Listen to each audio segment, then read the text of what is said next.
All right. Buenas tardes, familia. Welcome to our Northeast Regional Tech Summit 2024 sneak peek. My name is Ben Garcia, and I am the Northeast Regional Director for ALPFA, and super excited to be here with all of you to talk about this Tech Summit, which is right around the corner towards the end of this month, from April 26 to 27 in Malvern, Pennsylvania. For those of you who participated last year, same location, same amazing food. So we are super excited to be bringing this back to life. So, so we're excited to put this virtual event together to highlight some of our speakers, sponsors, partners that have made this great event, who brought it to life, essentially. So I'm happy to kind of bring them forward, hear some of their stories today. And we'll also be giving away a couple free tickets. For those of you who are paying attention, we will be having a couple of questions about ALPFA. So I would start looking at the ALPFA website now, learning a little more about it, because whoever answers the question first correctly will essentially win a free ticket to the actual event. So make sure you're keeping your eyes or your fingers on the keyboard and getting ready to answer these questions. So to get us started, we have three wonderful speakers here. We might have another one joining, but we're going to start with these three amazing speakers. But first speaker I'm going to mention is Dr. Cristibel Garcia, who's an executive director in talent acquisition and D&I at Morgan Stanley. How's it going, Dr. Cristibel? Hi there, Ben. Excited. El primo Garcia, el primo. It's all in the familia. That's why we're here. Awesome. We have Eliana Toro, a technical account manager at Amazon Web Services. Hi, Eliana. Hello. Hola, ¿cómo están? Gusto Awesome. en verte. Todo bien. Awesome. And then we have Humberto Lozano, president of the ALPFA New Jersey chapter. How are we doing, Humberto? You ready? I'm ready, man. I'm doing good. Thanks, Ben. Awesome. All right. So we're going to have an exciting conversation. I'm hoping we can have one more, we'll say, special guest come in from Vanguard, who is our top sponsor. They make sure that we have the amazing venue, amazing speakers that are going to be helping us kick off the event. So hoping we can have one of their reps joining us today. But to get started, let's get to know each of your different stories. And maybe what I'll do is first I'll start with ALPFA stories, because I know we have some people here in our panel that are both ALPFA leaders and are also leaders within their own ERGs. But let's get to know some ALPFA stories first. So maybe Humberto, why don't you tell us a little bit about your ALPFA story, how you got into ALPFA, what impact it's had on your life? For sure. No. So that's a very powerful question, because I feel like a lot of my life now, it's a lot of ALPFA projects that I work on, which is pretty awesome. But I got introduced to ALPFA back in 2019 when I joined to be the treasurer of ALPFA New Jersey. And then my first ALPFA event was a chapter leadership summit in Charlotte, North Carolina. And through that event, I was able to get a full experience on what ALPFA is about. I was able to meet a ton of Latinos that are high performers, right? And I was also able to get into a community, which prior to that, I never really had. So once I attended that event, I expanded my network. I met a ton of interesting people, including Ben, who's on this panel. That really opened up my eyes, and I knew I was going to be part of this organization for quite some time. And now I have the honor of being the president of ALPFA New Jersey, right? And then also through my ALPFA volunteerism, I was able to land a job at Bank of America, which is what I do now. And it has since relocated me from New Jersey to Charlotte, North Carolina. So that's a little bit about my ALPFA story. Thank you, Humberto. And Charlotte's close to my heart too. I know I was out there for about 3.5 years with the ALPFA Charlotte familia. So I always make sure to give them a nice visit when I when I come over and visit. Awesome. How about you, Eliana, who's actually also in Charlotte too? Yeah, I was going to say, let me echo the Charlotte chapter.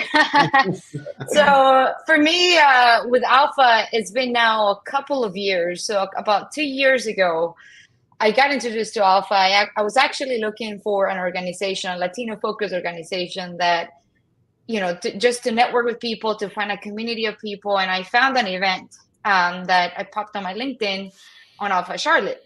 At the time, I didn't know what Alpha was. I just knew there was Latinos in there, so I had to go see that event. And just by networking with people and seeing people, I met some individuals that it really impacted me. And then I was like, I want to know more about what is Alpha all about. I want to support the chapter. And then fast forward 2 years later, I'm now part of the board of Alpha and supporting on the mission, ensuring that, we are keeping our community, educating our community, and we are always striving to do our best from one another. And to, as Humberto was mentioning, I think one of the things that is the most exciting is to find a familia where you can feel identified, and also, you're surrounded by so many, people who are like trying to strive and trying to do their best they can. And so you kind of get the same encouragement, and as well as the networking that you get from it. I didn't get the job from Alpha in specific, but I know that there's just so many connections that you build, and when it comes into finding new jobs and new opportunities, you can definitely tap on the many individuals that you meet to find those kinds of opportunities. So that was sort of my story with Alpha. It has been a small, I would say the last 2 years has been like a shorter time, but overall, I just have to say that it's like the familia that I have away from home. No, that's great. I mean, I've been with Alpha probably for about 15 years now. I'm dating myself. But every time I think the word community, it just reminds me that every time I've had to move somewhere, whether it's been Delaware, Philadelphia, North Carolina, now New York, it's always great to have that community to walk into, right? No matter what organization you're working in. And it's a great base to start your friendships too, right? Yes. So it's not only a safe space to kind of practice your leadership skills, but also a place where you can build those long-lasting friendships that last for, well, so far I can say decades, or over a decade. So that's a great community to be a part of. Now I want to talk a little bit about the ERG space, right? Enterprise resource groups or employee networks.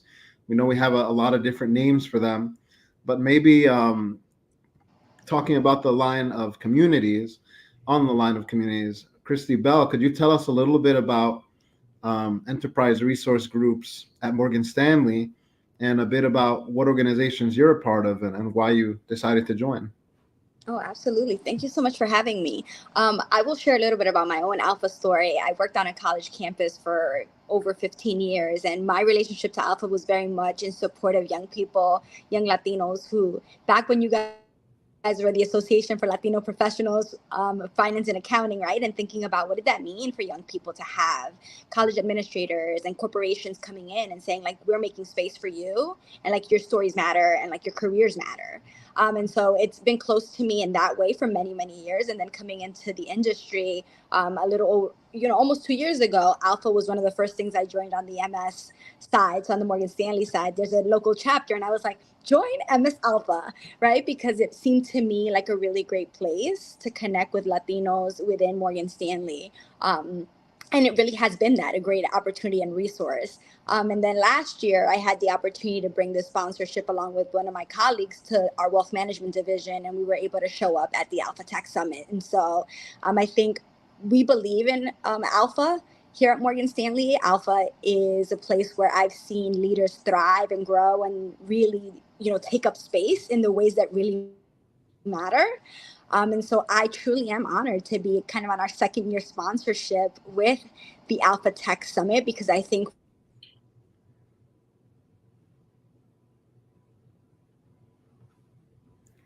Oh, you might be on mute, Christy Bell.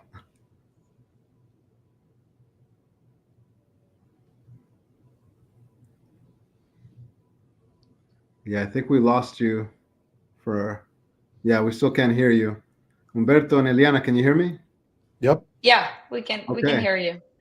All right, let's continue the story. We're having some technical difficulties. For sure. We're live. It's part of the live things. This is scripted. So why don't we take a step back then? Hi there. There we go. She's back. All right, Cristina, Estábamos en vivo. Estábamos en vivo. Para que no digan. Yes, yes. Es parte del show. Exactly. Sí. yeah, we still ¿Dónde can't están los hear you for músicos? some reason. Can you hear us now, Can you hear me Cristina? now? We can hear you I now. can hear you guys. Awesome. Can you hear Okay. me? Yes. Okay, awesome. Awesome. And Lynette, you were able to join. Amazing. All right. Now we have the whole familia here. So Lynette is a product portfolio manager at Vanguard. Again, our biggest sponsor for the event. So Lynette, thank you for joining us. Of course. These technical difficulties are part of life now, right? We just hug them and embrace them. So thanks so much for joining. So now that we have everyone here, I know we just talked a little bit about our alpha stories, the communities we join when we go into different organizations. Why don't we take a step back and talk a little bit about kind of where we grew up and even how we got into the corporate space. We know that community piece of alpha or these different employee networks, it's really to help people who are first generation corporate, right? That this might be their first time working and networking and thinking about these different concepts, right? That maybe our parents didn't think about at some point. So I'd love to hear a little bit about each of your stories, kind of like where you grew up, what you studied in college, and kind of what you're doing right now, what the path was to getting to it. So Lynette, since you just joined us, why don't you get us started with that one? Sure, thank you. So Lynette Dueñas, I grew up in Queens, New York. My family's from Colombia. I currently live outside of Philly. And as you mentioned, I work at Vanguard, but I'll get into all of that. It is really interesting about this alpha connection because when I think about why I went where I went to college, right? I was a really good student. I joke around about like the oldest child syndrome, like of immigrants, right? You just work really hard. You're a good student, but if you don't have the right support around you or the right guidance, you might end up maybe not on a wrong path, but just maybe something different than you could have been from the beginning. So my example is I'm in high school. The valedictorian the year ahead of me is Latina. And I'm like, hey, what do you do? She was going off to Harvard. Like, let's talk a little bit. And she asked me right away, what do you like? And I said, I'm good at math. I'm good with computers, as good as you could be with computers back then. I won't say my age. And I'm really good with people. And she says, you should do business, go to Wharton. So I did. Meanwhile, I'm fast forwarding to my current role where I'm in a client experience and digital organization. I'm talking to one of the new heads of technology. Talking to one of the heads of technology as I'm new in my role some months ago. And she tells me the same thing, that she had those same 3 strengths, but she was told to go to computer science. So I sit here like, wow, I could have been in tech from the beginning. And I think there's another question around, how you keep up your tech skills, but I was not involved from technology from the beginning, as much as I could be just through computers and what you're learning as the world is evolving. So I was in financial operations really prior to going to business school. Then I went to business school I thought I wanted to go into marketing / brand management. And here I am in product management. However, I'm in a very unique role where I support a head of product in a product portfolio manager role, which basically supports strategic initiatives across the entire portfolio, and serves in a bit of a chief of staff capacity. So for those of you that were at NERTS last year, if you loved Marco De Freitas' keynote, he's my skip level.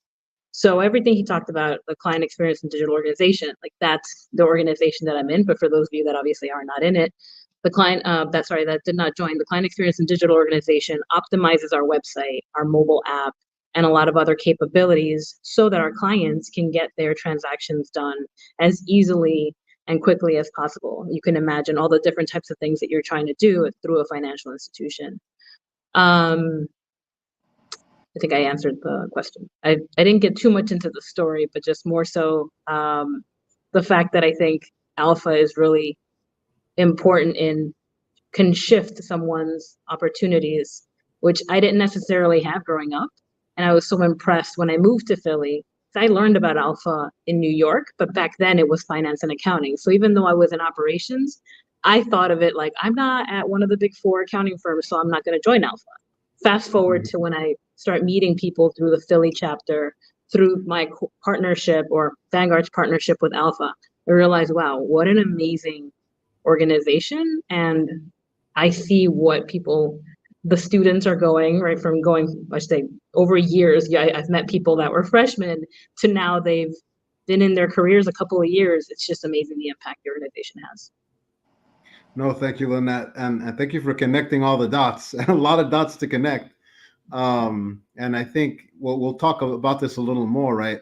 Part of the intention of this forum, right, is to demystify a lot of these roles that sometimes feel not accessible to us, right?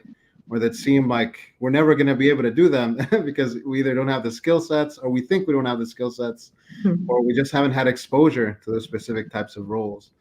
So thank you for pointing all of that out. How about you, Eliana? Tell us a little bit about your career journey, where you grew up, what you studied. Sure. So I grew up in Medellin, Colombia. So I was a Colombian. I actually was born in Boston, and I always tell people, I was joking. My accent obviously is not from Boston. It's a mix of half of my life was in Colombia, and then the other half was in the United States. I went to Clemson University, and I actually studied chemical engineering. Little did I know that I would say 5 years later, after just adventuring around, I like to say adventuring around, because I tell people today, you don't really know what you're going to like until you start, exploring the roles. And I was always, opening to different roles that, will get me just different exposures and different experiences. And after trying out different roles, I realized that I wanted to be in tech. But I was way too far from having the technical skills whatsoever to, even do any kinds of programming. I had no idea how to talk the tech lingo.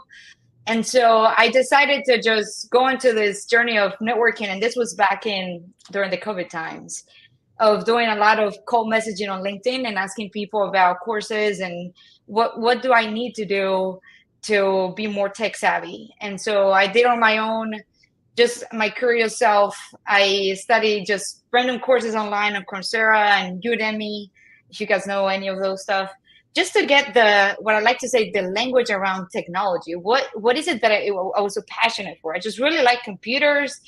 I just didn't know exactly what I needed to go. Where was the road? And there was no guidance or no one that I could tap into to get into tech. I had some like friends that they were basically software engineers, and they were too tech savvy for me. And I was like, I don't think I will be able to even get into tech. And so I kind of was a little bit discouraged. So it happens to be that from all the networking that I was doing, all the co-messaging, I got reached out by a recruiter, and she told me, hey, here at Amazon, we are doing a program where it's basically sort of a university, and we were targeting those who don't have the industry background experience, and just go through the interview process, and as long as you fit our leadership principles, you get into the program. And that's kind of how I leverage all the networking that I had to get into tech. And fast forward to 3 years since I was doing all of that, or now 4 years post-COVID.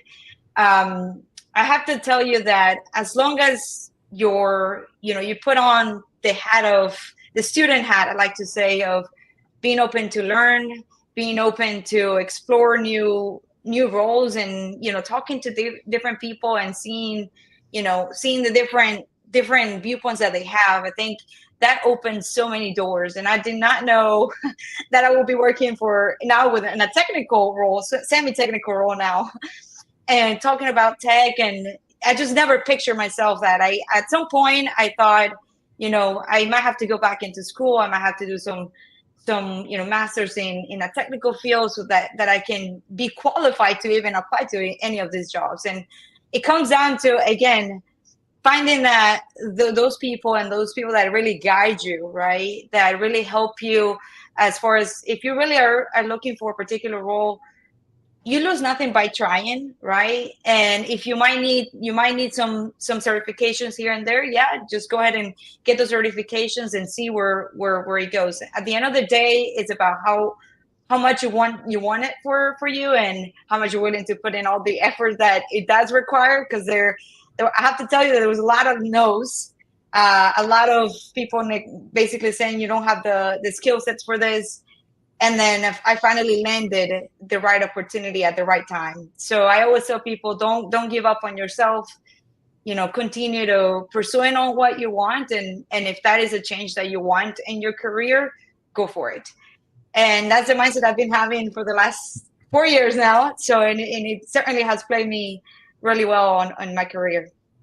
No, thank you for sharing that powerful story. And it is so difficult sometimes to be able to kind of navigate all these different careers, all the different resources that are out there. So having that network is so important. And again, not trying to sell the Tech Summit, but we are going to have a lot of different. Well, maybe I am trying to sell it. But we are going to have a lot of companies, organizations there, right? In addition to the workshops, instructors. Again, we'll get into those details in a little while. But it's so important to have a strong, healthy network, that you're continuing to network. And we know that it's all about how you position yourself, right? And making sure you're at the right place at the right time.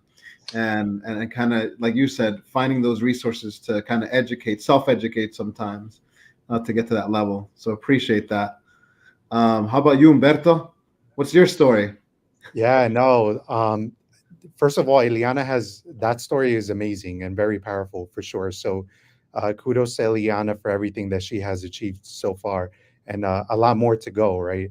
But yeah, no. So my story is a little bit different. Again, I was born and raised in a very small city in northern New Jersey called Passaic. I went to a local school, right? I went to Berkeley College. Now it's a bigger school than it was back then. But back then, no one really knew about the college. So I've always felt like I had to really like go above and beyond, really to get what I wanted.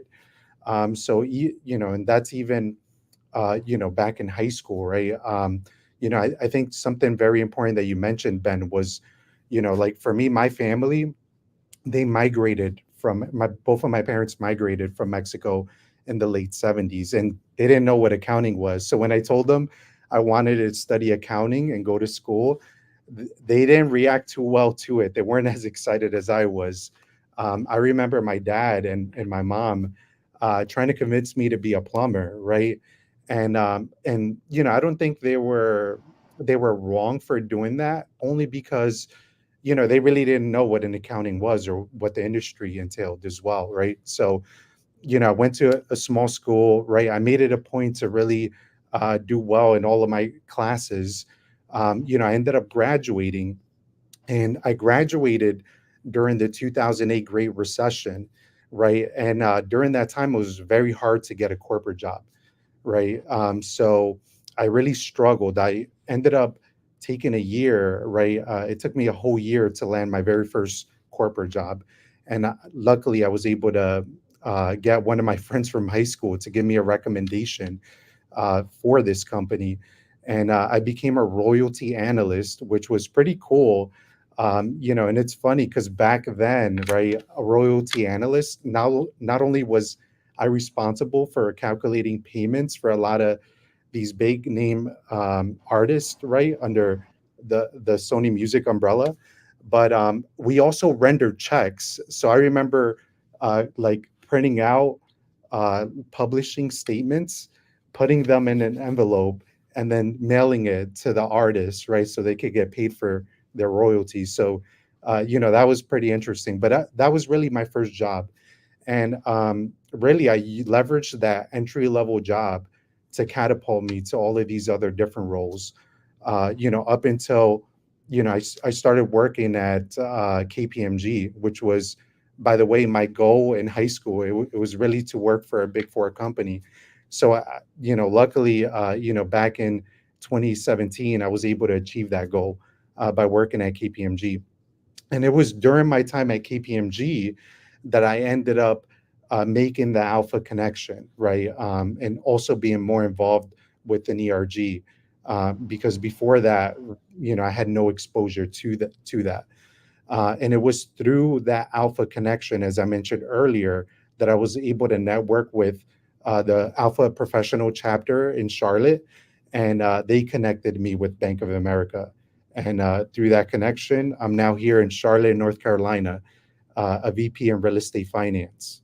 So that's a little bit about my journey, going all the way from a very small city, not really thinking, I'm even going to go to college, ended up studying accounting, and then now I'm here. So. Thank you, Humberto. Wow. So many stories of resilience. And again, taking those risks, because sometimes, at the beginning, depending on the market we graduate in, I remember graduating in that financial crisis too. And we're like, whoa, what am I jumping into? But, it's important to take those risks. But more importantly, it's to remember that, it's not just a sprint, right? Like, you don't just get to one place and that's your career for the rest of your life. It's a whole journey, and one job is not necessarily going to be what you do for the rest of your life. I always look at it as, one job or each job is going to tell you what you like and what you don't like. And hopefully the next one after that's closer to what you want to do. So, it's cool that all your stories have these types of similarities. And how about you, Christy Bell? Want to hear your story? Awesome. So I have a very non-traditional path to financial services and being in talent acquisition. So I went to school to be a teacher. I thought I was going to be a 5 through 12 social studies teacher, and I studied history and Spanish. What I came to understand many years looking back was that what I was really passionate about was equity and justice, and that I wanted to be in schools because I thought that I could close the gap. I was thinking the other day about the first paper that I wrote in undergrad, and it was about Latino underrepresentation. And at 17 and a half, what did I really understand except that I was bothered, right? I was unsettled. And that's why I thought I wanted to be a teacher, right? And so, now almost 20 years later, seeing myself in a space where I'm a diversity and inclusion advisor and I'm working in the talent acquisition space, I am seeing that kind of come to life, right? Like, what does it mean to understand barriers to access, and how do we as organizations and industries seek to address that? And after having spent the first part of my career, so over 15 years working at a university, what I started to ask myself was like, what are the skills that I have? And to some of what you all have been saying, I see the theme, right?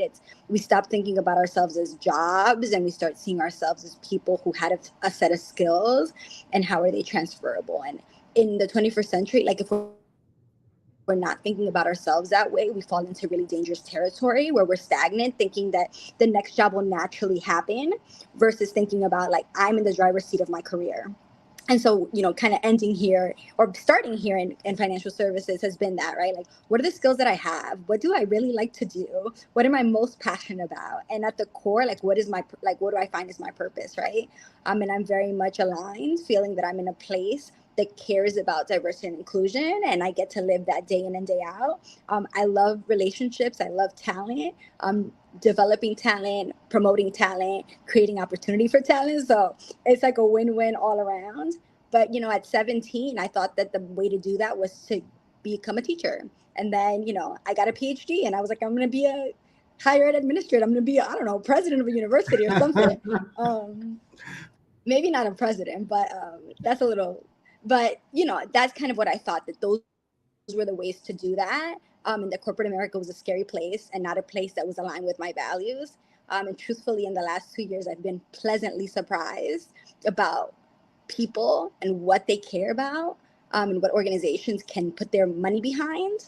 And so I'm honored to be a part of an organization that's doing that, right? Like, we're putting our money where our mouth is and investing in these opportunities and investing in talent. I did not know that, as someone who didn't have people who'd been in corporate America. So, what you hear and what you think about it, versus what you see when you arrive, are two very different things. And so it has been quite the journey, but an exciting one to say the least. and being able to be in a position to, I think, really live my core values every day in the work that I get to do. So that's been quite a treat. No, thank you. And a very different career path, right? I remember in college wanting to be a doctor, and I was so stubborn about that being the only way to help people. But once you work in these different types of organizations, you see that there are other ways, right? Helping people find jobs, helping people find or move internally within an organization, looking at the health of an organization and how to make it more efficient, more dynamic. So again, speaks to, I think, what a lot of our stories are saying, right? A lot of roles we didn't know existed. And I'd say that trend is just getting bigger and bigger, right? Especially when you put a little technology into it. Things are changing so quickly that you have to adapt, right? You have to be able to somehow incorporate technology to what you're doing. All right. So with that, before we get into more NERTS talk, I'm gonna have a quick trivia question here. And what I'm gonna do is, again, the person who answers this correctly first is gonna get a free ticket to NERTS 2024. Almost said 2025, but 2024. And the goal is to answer this question correctly. So I'm gonna ask the question right now. So what year was ALPFA founded? What year was ALPFA founded? If you know the answer, put it in the chat. First person to get the correct year is going to win, again, a ticket to NERTS for this year. I'll let that settle in there, and we'll move on now to the conversation. All right. And I'll answer it at some point. So let's talk a little bit about what we're going to see in NERTS. So this is the second time we're putting together this summit. It was a lot of fun last year. So, what are some of the new things we're planning to see? And Lynette, I'll get it started with you, because not only are you helping us on the logistics side, you're seeing all the moving pieces. So what should we get excited about? What's new this year? Before we talk about the new things, I would say, what are some of the things that are going to stay the same? So for those that joined us last year, the big theme was the hospitality by Vanguard and ALPFA, the opportunities to network, and the menu. So there will not be another conference where you will eat better. Yes.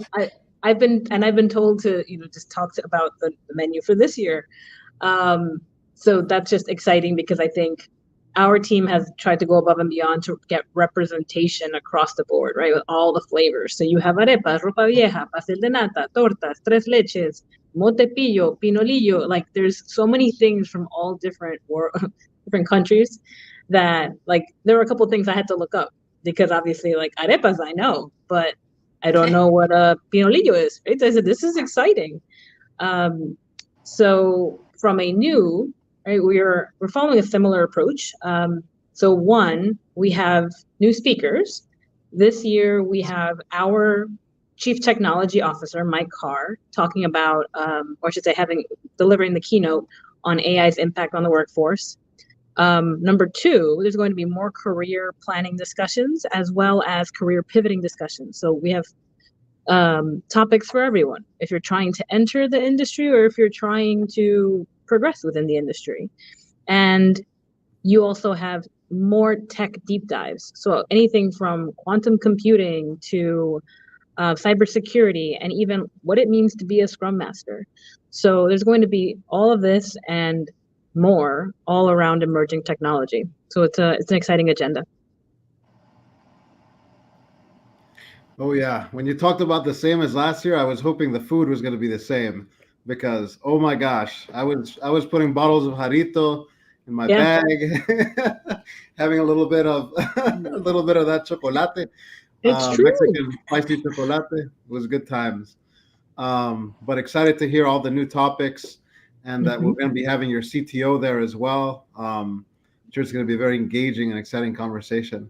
Mr. Humberto, how about you? What's going to be new? I know you've been seeing a lot of it too from the inside of NERTS.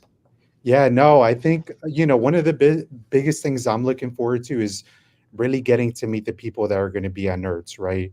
So last year, the summit attracted over 300 Latino tech professionals.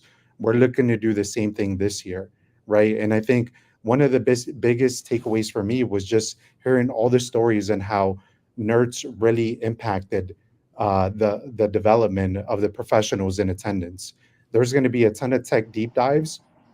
Earlier part of this discussion, we talked about how there's a large focus on tech skills, right? In every aspect, in every industry. As an example, for me, I work in finance, right? So I worked in finance for quite some time, actually, over 13 years of experience in the industry. And I remember when there was a time where if you just knew Excel, you were golden, right? Like you were like highly sought after. Well, a lot of technology is changing now, right? With Tableau, with all of these other different digital platforms. So, right, we need to skill up, right? So part of the tech summit are the tech deep dives, the professional workshops. So I'm looking forward to all of that, right? And again, meeting the attendees that are going to be in attendance, and then seeing how we can help them further their development in the tech world. No, that's great. And again, I know sometimes in the business space, right, we get a little scared, like, ooh, tech, but we're already using it, right? Whether it's Tableau, Alteryx, um, different communication applications that we're using within our organization. We should definitely be taking the time to learn these different things and learn what the best way of learning is for us, right? Because that's the way you adapt and move faster. So thank you, Humberto. Can I add something quick, Ben? Sure, go ahead. Just to the point of like what went on, because you said you love hearing about the progression of the folks that joined. A personal note, there was a person, so I facilitated a panel last year, and there was a person in the audience that literally met one of the leaders at Vanguard, connected with them over her recent jump into cybersecurity, and she's over here as one of our analysts. Like all that happened in months, not even. So to take advantage of obviously the learning environment that will be there, but also you can start talking to people. It's a safe space to just ask questions. You don't know who you're going to meet in the audience. No, thank you for mentioning that big win, right? For us, it's always a big accomplishment when we can help someone find a role, right, on the right team. And what I was going to mention too is, it's so important to be thinking about what that next role is. And we're going to have a lot of recruiters there. So we're not just bringing people here to get together. There's going to be recruiters to talk to people. So if you are looking for a job, if you're thinking about transitioning and you just want to keep that network warm, this is the place to do it. Again, safe space, fun people like us. So it's going to just continue getting better and better. Yeah. Awesome.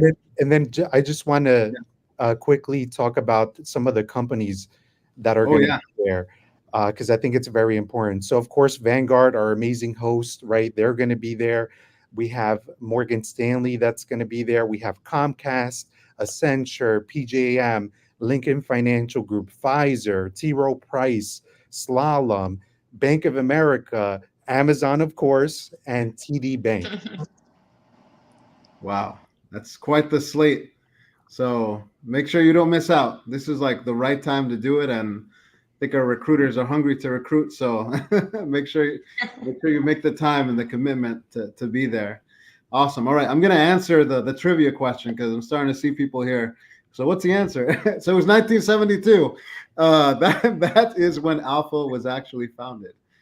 So we will look, and if we can see your name, we will reach out in the chat and make sure that you get your free ticket. Awesome.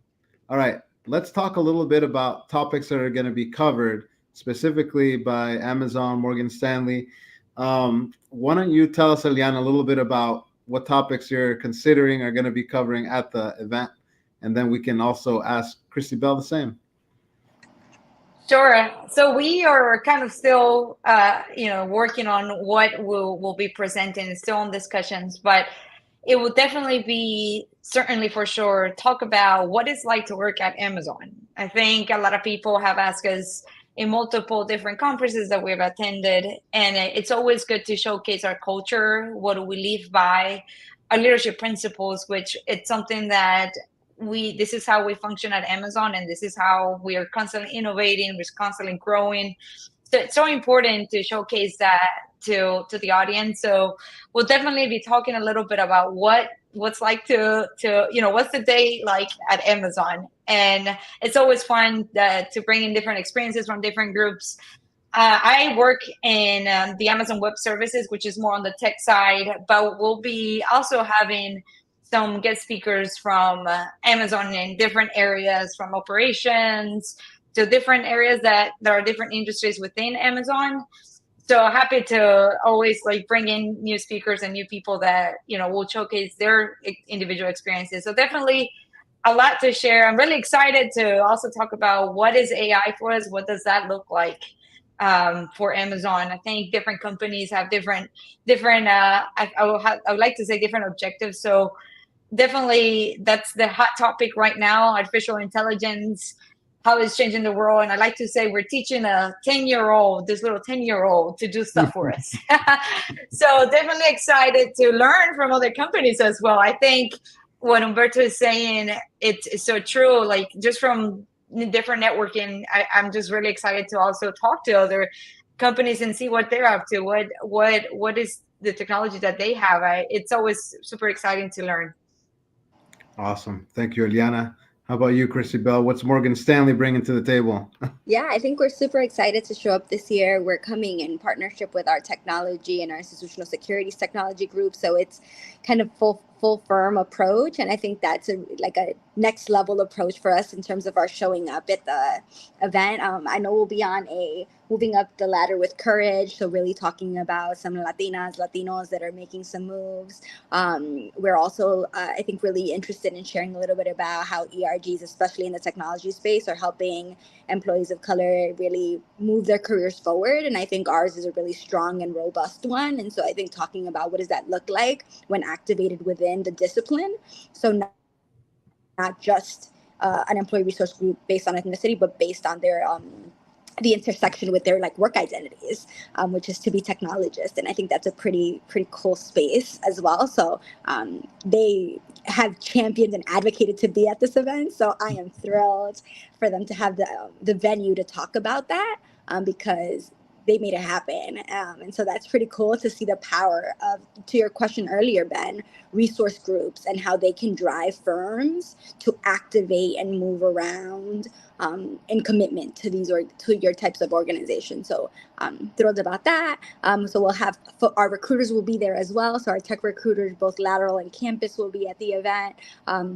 So we really are trying to show up with everything we have because we know the benefit. Lynette, I thank you for sharing about someone that you all hired. I know we also had a hire that was between Latinas in tech and Alpha Tech combination of connection and rebuilding. And that person is now here at the firm. And so I know that we are meeting the best talent on the street and we're pipelining for the future, right? And so the roles are maybe not today, but we need to keep the pipeline warm and active. And so Alpha Tech absolutely serves that purpose. And I think we're really encouraged about the future of this relationship. No, thank you. And again, thank you to all of you for supporting, right? It makes a big impact to have these big names and to really, again, show not only having those big names, but helping to provide jobs, right? Which is super powerful. Which reminds me, it's time to get to the next trivia question. So the next trivia question is, who was the founder of Alpha? I really am turning into Bob Barker. Who was the founder of Alpha? If you know the answer, put it there in the comment section. Again, the first person who answers correctly is going to get a free ticket. Make sure we can see your name or at least find a way to message us. If we cannot see your name, I should be able to see your name. All right. So with that, I'm going to ask one last question, but then I'm going to open it up to Q&A from the audience. But let's start then with who should attend the event and why. And maybe Humberto, you can get us started on that. For sure. I would say if a person wants to find a community, and then also understand what the latest in tech is, I would say that person should be the one attending. Right, last year's NERTS was extremely successful. The stories were amazing. The people that planned this event, they're amazing as well. We're all going to be there. We're all going to look forward to being able to strike conversations with everyone in attendance. So, I think everyone should be there. If you just want to grow in your career, if you want to develop, if you want to learn, if you want to meet new people, you should come to NERTS. Awesome. Thank you, Humberto. Love the pitch. How about you, Lynette? I feel like I can't follow it because I'm just going to say ditto. But really, like you get all the benefits in one place, right? Like you just talked about all of that, Humberto. You have the community, you have the learning, and I always talk about, you're going to get fed well. Right? It's amazing because there's been some conferences where I think people weren't. So that's just something that stands out as someone that has gone to lots of conferences. But honestly, like you're going to be able to learn in this space. It's 2 full days. And you're going to come out like, wow, that felt like, I don't even know, a week or longer, right? Because you just learned so many different topics, met so many people. Your LinkedIn inbox, or however you call it, going to be blowing up because there's going to be so many connections. It's just amazing. And just last year, because for us, I was very proud to see so many Latinos in one place and in one of our beautiful buildings. But to do it again and to know that like we're going to hit that many more people, I think you can't miss out. Yeah, no, and I know I think we hit 300 plus last year. So hoping to get similar numbers or more this year. And again, to get some of these great stories, right? Like you were mentioning earlier. So I'm going to answer the question of who the founder was. It was Gilbert Vasquez or Gil Vasquez. So someone's going to win a nice ticket. And now I will ask the last trivia question before we get to Q&A. Want me to do the drum roll? Yeah. It's like, where? But so the last question is, where will the ALPFA National Convention be hosted this year? What city? What city is it going to be hosted in? That should be an easy dangerous giveaway, one. I'm not gonna When you put Latinos in the city, it's going to be great. Yes, it's going to be a lot of fun. Awesome. Well, with that, I'll open it up to Q&A from the audience. So if there are any questions, start putting them in the chat or sharing directly with us somehow. And maybe I'll take a question or one of these questions that I had here from someone. But one of the questions was, what was one of the most memorable moments from Humberto of last year's NERTS? How would you answer that, Humberto? What was the best memory? For sure, the food. I can't stress enough. Like, we're not joking, guys. The food is going to be amazing. And even beyond the main dishes, right? There's going to be snacks. Like, you're literally not going to go hungry at all throughout the entire programming. So that's number one. And then again, the people. I feel like ALPFA, again, that word community, it's in line with ALPFA. When you think of ALPFA, you think of a community. So, you come build your community at NERTS in 2024. Thanks, Roberto, for answering that. And then let's see, what other questions do we have here? Are there still opportunities with Amazon? You can answer that one quickly. I like to say we always are hiring. I know there's been a lot of shifts back and forth, but we're always constantly growing. It's an evolving company for sure. So yes, there's a lot of openings that we have right now on our website. So always, and again, it's always great to meet somebody internally. So when you attend conferences like this, it's so much easier. And even recruiters, when talking to recruiters, they even tell me, Eliana, it's a lot easier to filter over like, 10, 20 people that you can leverage versus 1,000 to 2,000 people that apply for one role. So always great to network, and if you find a role that interests you, tap into your network, right? You meet people there, especially at these conferences. Ask them, hey, I'm interested in this role, and what can I do to apply, or how can you help me, or we're here to support each other. So I always like to say that one day I was in someone's shoes, tapping on their shoulder and asking for help. So we're always hiring, so definitely don't hesitate to reach out and ask if there is a role that interests you. And that's a pro tip right there, right? Before you go to a conference, see what's on the website. It's not good to walk in and be like, hey, you got jobs? It's this is what I'm looking for. Yeah, I think that helps a ton. Awesome. All right. I see here a question. I think it's for everyone. But basically, what do you do to prepare when you're working in a new industry? Like what are some of the best ways to prepare? And I feel some of them very much aligned to what happens when you start a new role, right? But maybe who wants to take that question first? I can take it. Yeah, so I think if I could outline maybe the most important aspect when you transition to a new role, I had to do it here. Moving to Charlotte, North Carolina, joining the bank, and even starting finance work in a brand new industry, real estate finance. I haven't, prior to coming to the bank, I never had exposure to that area of finance. So I think the biggest piece is going to be building communication channels with people within your organization, and at every level, from your manager all the way to line level, and even for history, groups outside of your group, right? To be able to fully understand how the big picture works. So a lot of it is really going to be asking a ton of questions and leveraging the people that are there, that have the experience, that have the knowledge, to be able to leverage that, so that way you can learn from them. And so if I could like nail it down to one key thing, is going to be building relationships.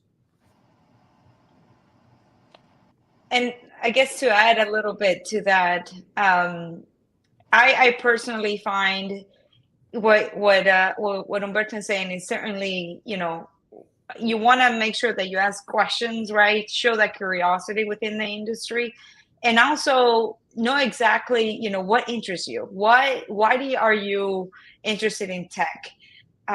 Is it just general a particular technology, something that you're passionate for, right? To get started with a conversation. So the moment that you find someone at the conference, this one in particularly, we're going to see a lot of different folks that are technical. You know how to approach them, and you know what to tell them about a trending topic, right? And then you build that connection, and then you're able to start those, connecting further with them. And so I would say definitely I always like to tell people to speak the same language, right? Be able to leverage a little bit of the technology that interests you, why it interests you, and why you're interested into like getting into that particular role, or just in the technical field, in the tech field. So I would say that definitely review some trending technologies that interest you, and be able to speak a little bit, not become technical, but at least have one question around it, or something that you can leverage or pull from, and that can definitely get you connections, and people will know you're really interested, you've done your research. And so that can definitely resonate with a lot of recruiters. And to your point from earlier too, right? Udemy, Coursera, all these different tools to just learn, right? Like get out there, self-teach, YouTube videos, start immersing yourself. You don't have to actually be working at that organization yet to get access to it.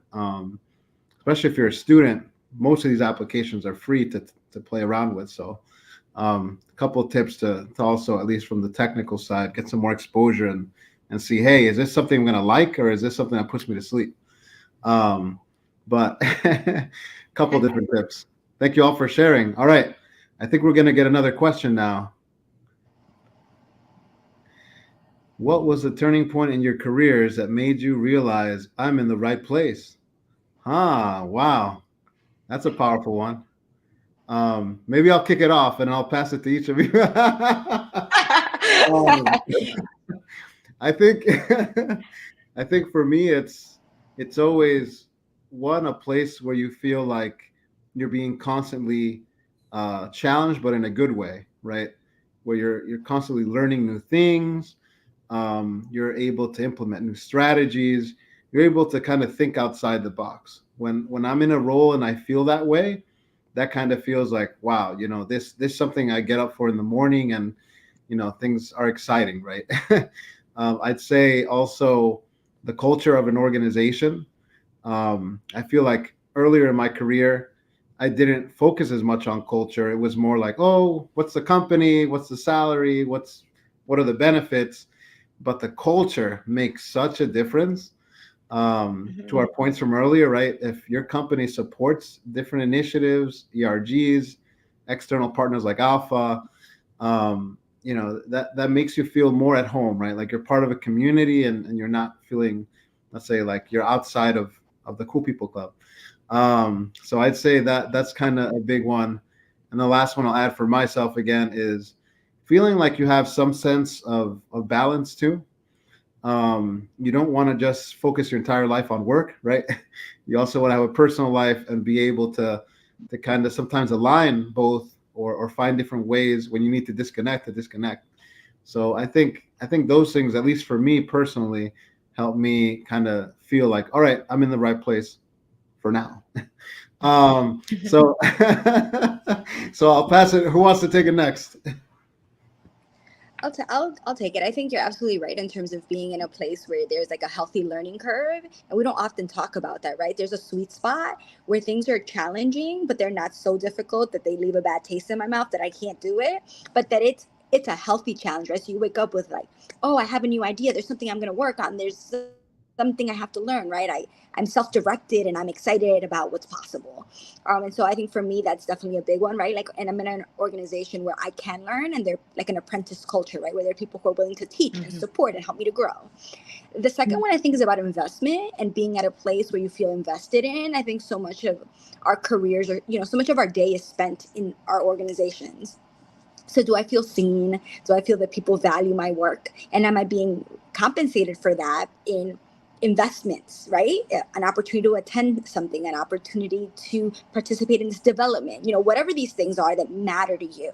I think that for me is like a sign that you're at the right place. And I think trusting our own guts about like when we're starting to feel unsettled about what we're working on or not working on, and saying like, am I having the conversations that will continue to move my career forward? I think often we don't always take a driver's seat to our own careers. And figuring out if you're in the right place is about being in the driver's seat, right? Like, am I still loving this? Am I still excited to do this? If I'm not, what am I excited to do more of, right? And who are the key players to make sure that I'm doing that? And I think figuring out if you're in the right place is a lot of that combination of factors.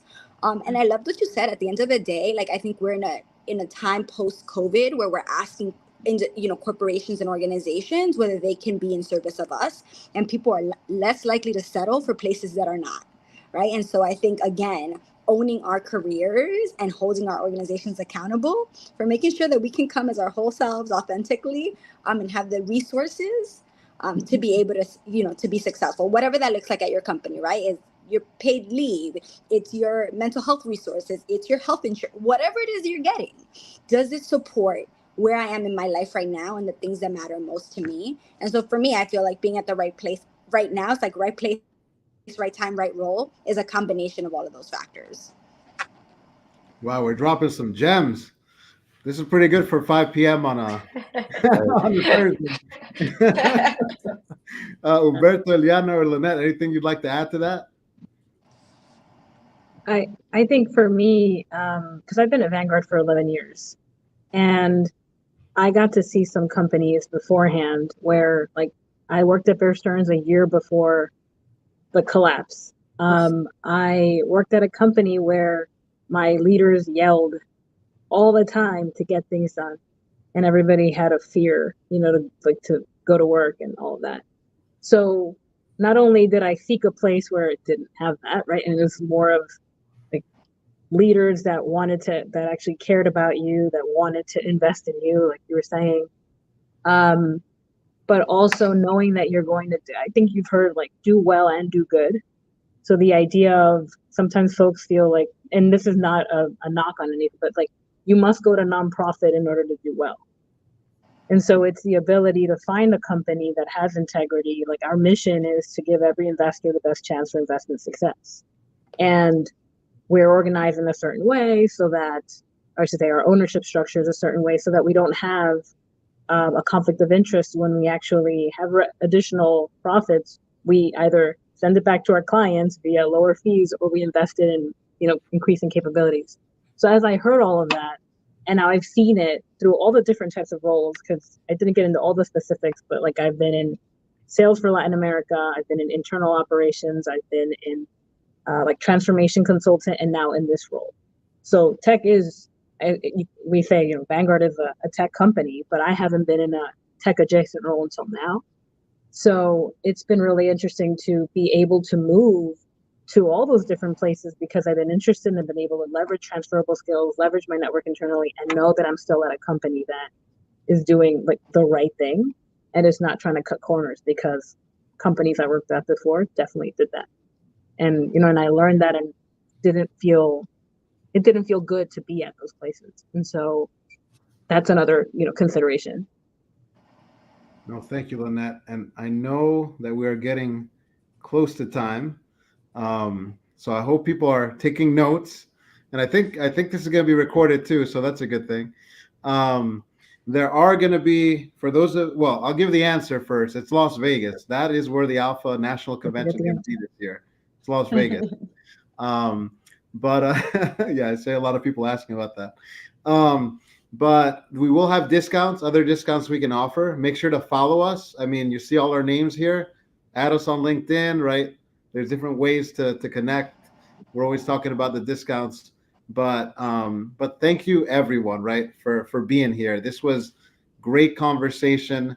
I love the fact that all of you got vulnerable too, right? Learn a little more about your stories. So that just makes it even more impactful. But we hope we get to see everyone who's joined, let's say on this call. You're going to be able to join us in Malvern, Pennsylvania.